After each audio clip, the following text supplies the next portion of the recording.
ReefDudes is sponsored by Ecotech Marine and Bulk Reef Supply. Today we're talking about how to properly maintain your Vectra return pump.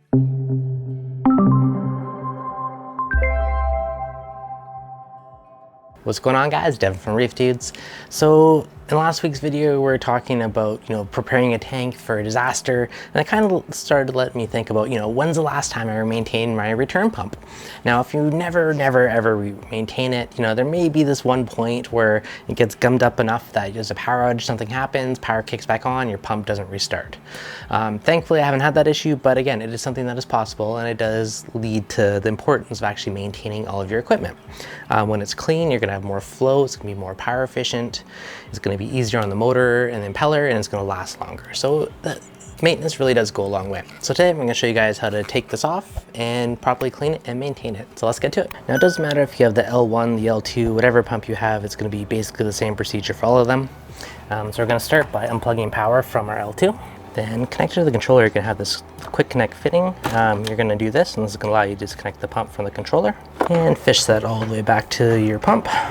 Then if you have any collars inside for the return to the tank, unscrew those.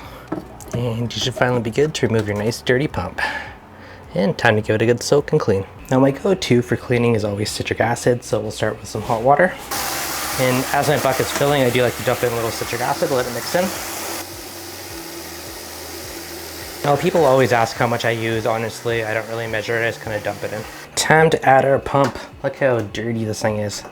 Pretty nasty in there, so it's definitely really overdue for a good cleaning. Now you want to make sure it's fully submerged underwater so it has a good soaking. I usually leave it for about an hour or so, and then we'll come back and we'll take it apart and give it a good scrub and get rid of all that nasty inside and get her back to pristine.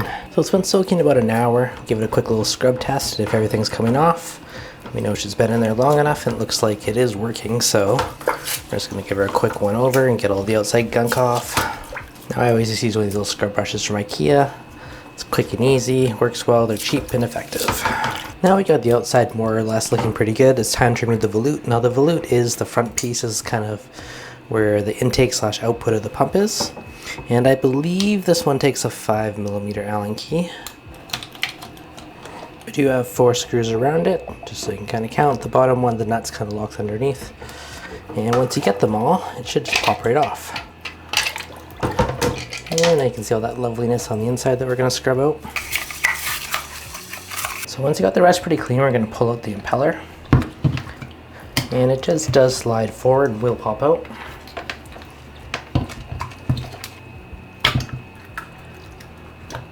So your impeller and a magnet. And again, got all the gunk inside. We're going to clean all that out.